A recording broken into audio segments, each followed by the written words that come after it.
2014ರಿಂದ ಯಾವ ಸರ್ಕಾರ ಬಂದಿದೆಯೋ ಆ ಸರ್ಕಾರದಿಂದ ಅವ್ರೇನು ಹೇಳಿದ್ದಾರೆ, ಅವ್ರು ಕಲ್ಲು ಹೊಡಿದ್ರೆ ನೀವು ಗುಂಡು ಹೊಡೀರಿ ಅಂತ ಒಂದು ಇದು ಕೊಟ್ಟಿದ್ದಾರೆ, ಆದೇಶ ಕೊಟ್ಟಿದ್ದಾರೆ. ಇವತ್ತಿಗೂ ನಮಗೆ ಹುಮ್ಮಸ್ಸಿದೆ.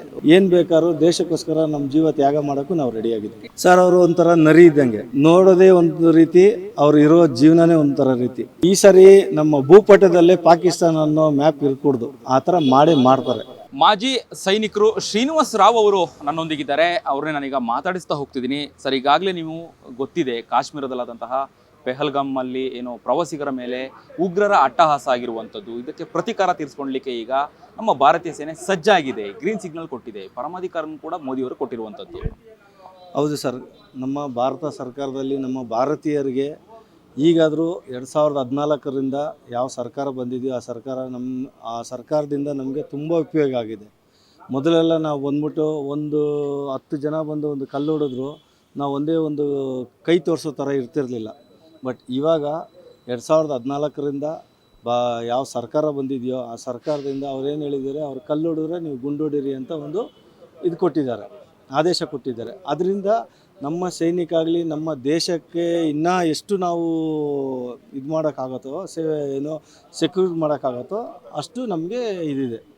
ಓಕೆ, ಇನ್ನು ನೀವು ಎಷ್ಟು ವರ್ಷಗಳ ಕಾಲ ಸೈನಿಕರಾಗಿ ಸೇವೆ ಸಲ್ಲಿಸಿದ್ರಾ? ಯಾವ ಪ್ರದೇಶದಲ್ಲಿದ್ದೀರಿ? ಅಲ್ಲಿ ಹೆಂಗಿತ್ತು ಭದ್ರತೆ? ಯಾವ ರೀತಿ ಕಾಪಾಡ್ಕೊಂತಿದ್ರಿ ಅಂತ ಪ್ರದೇಶವನ್ನು? ನಾವು ಜಮ್ಮು ಕಾಶ್ಮೀರಲ್ಲಿ ಪೂಂಚ್ ಸುರನ್ಕೋಟ್ ಅಂತ ಒಂದು ಏರಿಯಾ ಇದೆ.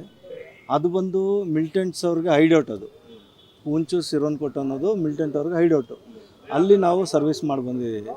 ಅಲ್ಲಿ ಮಾಡಿದಾಗ ಹೇಗಿತ್ತು ಅಂದರೆ, ಅವರ ಯೋಚನೆಗಳು ನಮ್ಮ ಯೋಚನೆಗಳಿಗೆ ತುಂಬ ಅಜಗಜಾಂತರ ಇತ್ತು.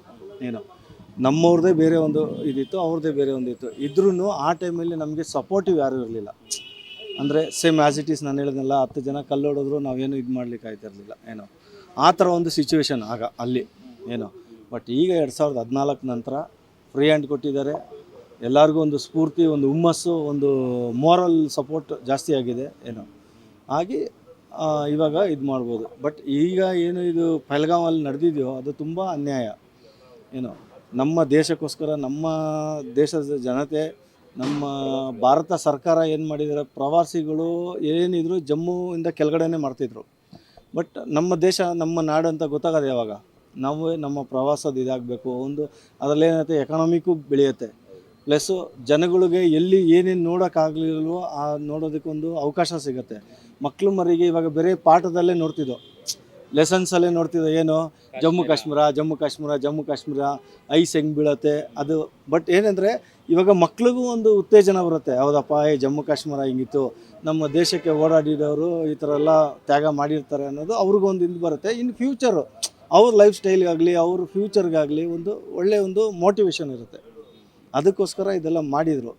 ಬಟ್ ಇದು ಮಾಡಿದರೆ ತುಂಬಾ ಅನ್ಯಾಯ. ನಾವು ಮಾಜಿ ಸೈನಿಕರು, ನಮ್ಗೆ ಈಗಲೇ ಎಲ್ಲ ಇಲ್ಲಿ ಮಾಜಿ ಸೈನಿಕರೆಲ್ಲ ಬಂದು ರಿಟೈರ್ಡ್ ಆಗಿ ಒಂದು 8 ವರ್ಷದ ಮೇಲೆ ಇರೋರು ಇಲ್ಲೆಲ್ಲ. ನಾನು 20 ವರ್ಷ ಮಾಡಿದೆ. ನಾನು ಬಂದು 10 ವರ್ಷ ಆಯಿತು. ಪೆನ್ಷನ್ ಬಂದು ರಿಟೈರ್ಡ್ ಆಗಿ 10 ವರ್ಷ ಆಯಿತು. ಸೇಮ್ ಆ್ಯಸ್ ಇಟ್ ಈಸ್ ನನ್ನ ಥರನೇ ಎಲ್ಲ ಸ್ನೇಹಿತರಿದ್ದಾರೆ.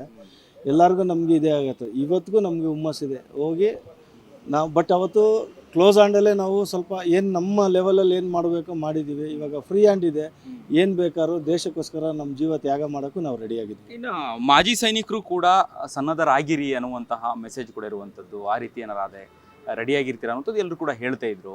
ಈಗ ನಿಮ್ಮ ಒಂದು ಪ್ರದೇಶದಲ್ಲಿ ಈ ರೀತಿ ಯುದ್ಧವನ್ನೇನಾದರೂ ಎದುರಿಸಿದ್ರಾ ಅಂತ ಹೇಳಿ ನಿಮ್ಮ ಸೇವೆಯ ಅವಧಿಯಲ್ಲಿ? ಹೌದು ಸರ್, ಯಾಕೆಂದರೆ ಆ ಟೈಮಲ್ಲಿ ನಾವು ಕಾರ್ಗಲ್ ಇದರಲ್ಲೂ ಇದ್ದೋ. ಬಟ್ ಏನಂದರೆ ನಮ್ಮದು ಬ್ಯಾಕ್ ಸಪೋರ್ಟ್ ಇತ್ತು ಅಷ್ಟೇ. ಬ್ಯಾಕ್ ಸಪೋರ್ಟ್ ಅಂದರೆ ಕೆಲವು ಇದುಗಳು ಇರುತ್ತೆ ಅಲ್ಲಿ. ಆರ್ಮಿ ಅಂದರೆ ಬೇರೆ, ಆರ್ಮಿ ಅಂದರೆ ಎಲ್ಲರೂ ಒಂದೇ ಇರೋಲ್ಲ. ಬೇರೆಯವ್ರಿಗೆ ಬೇರೆ ಒಂದು ಕೆಲಸಗಳಿರುತ್ತೆ. ನಾವು ಬಂದು ನಮ್ಮ ಒಂದು ಇದು ಬಂದು ನಾವು ಬ್ಯಾಕ್ ಸಪೋರ್ಟ್ ಕೊಡೋದು.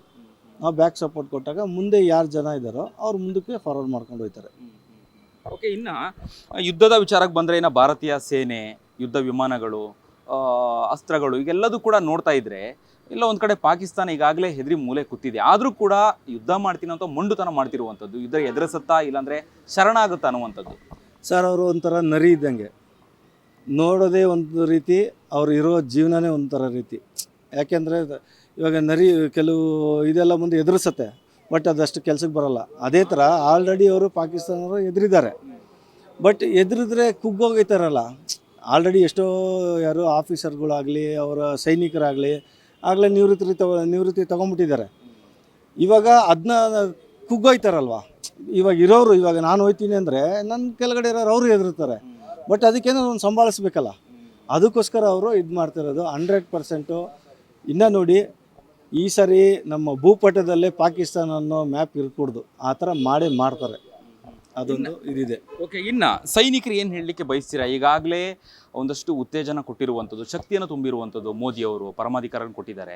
ಯೋಧರಿಗೆ ಏನು ಹೇಳಲಿಕ್ಕೆ ಬಯಸ್ತೀರಾ? ಯಾವ ರೀತಿಯಾಗಿ ಧೈರ್ಯ ಹೇಳ್ತೀರಾ ಅಂತ? ಸರ್, ವಿಷಯ ಏನಂದರೆ, ಯೋಧರಿಗೆ ಬಂದ್ಬಿಟ್ಟು ಏನು ನಾವು ಅವ್ರಿಗೆ ಮೋಟಿವೇಟ್ ಮಾಡೋದು, ನಾವು ಇವಾಗ ಅಟ್ ಪ್ರೆಸೆಂಟ್ ಇರೋರಿಗೆ ನಾವು ಹೇಳ್ಬೇಕು ಅನ್ನೋದೇನೂ ಇಲ್ಲ. ಇವಾಗ ನಾವು ನಿವೃತ್ತಿ ಸೈನಿಕರು ನಮಗೆ ಎಷ್ಟು ರಕ್ತ ಕುದೀತಾ ಇದೆ ಅಂದರೆ, ಅವ್ರು ಇವಾಗ ಪ್ರೆಸೆಂಟ್ ಆಗಿರೋರು ಅವ್ರಿಗೆ ಹೇಗಿರುತ್ತೆ? ಅವರು ಖಂಡಿತ ಎಲ್ಲ ಒಂದು ಒಳ್ಳೆಯ ಇದರಲ್ಲೇ ಸಕ್ಸಸ್ ಮಾಡ್ತಾರೆ. ಇದಿಷ್ಟು ಮಾಜಿ ಸೈನಿಕ ಶ್ರೀನಿವಾಸ್ ರಾವ್ ಅವರ ಮಾತಾಗಿತ್ತು. ಕ್ಯಾಮ್ರಾ ಪರ್ಸನ್ ಉಲ್ಲಾಸ್ ಜೊತೆ ಅಭಿಜಿತ್ ಗಣೇಶ್, ಕರ್ನಾಟಕ ಟಿವಿ, ಬೆಂಗಳೂರು. ಬೆಂಗಳೂರಿನ ಬೆಸ್ಟ್ ನೀಟ್ ಕೋಚಿಂಗ್ ಅಕಾಡೆಮಿ ಅಂದ್ರೆ excellence NEET academy. NEET crash course and NEET long term coaching. Admission ಪ್ರಾರಂಭ. ಈ ಕೂಡಲೇ ಸಂಪರ್ಕಿಸಿ. 84ರಿಂದ 50 kg ಬಂದೆ. ಆಮೇಲೂ ಸಣ್ಣಗೆ ಫಿಟ್ ಆಗಿದ್ದೀನಿ. ಅದಕ್ಕೆ ನಾನು ಯೂಸ್ ಮಾಡ್ತಾ ಇರೋದು ಜೀನಿ ಸ್ಲಿಮ್. ಸಣ್ಣ ಆಗೋಕ್ಕೆ ಜೀನಿ ಸ್ಲಿಮ್ ಯೂಸ್ ಮಾಡಿದೆ, ಹೆಲ್ದಿನೂ ಅದೇ. ನೀವು ಸಣ್ಣ ಆಗಬೇಕಾ, ಹೆಲ್ದಿ ಆಗಬೇಕಾ? ಹಾಗಿದ್ರೆ ಜೀನಿ ಸ್ಲಿಮ್ ಯೂಸ್ ಮಾಡಿ. ಸಣ್ಣ ಆಗೋದಕ್ಕೆ ಯಾವುದೋ ಪ್ರಾಡಕ್ಟ್ ಹೇಳ್ತಾ ಇದ್ದಾಳೆ, ಏನಾದರೂ ಸೈಡ್ ಎಫೆಕ್ಟ್ಸ್ ಇದೆ ಅಂತ ಯೋಚನೆ ಮಾಡ್ತಾ ಇದ್ದೀರಾ? ಖಂಡಿತ ಇಲ್ಲ, ಯಾಕಂದರೆ ಇದು ಕೆಮಿಕಲ್ ಫ್ರೀ.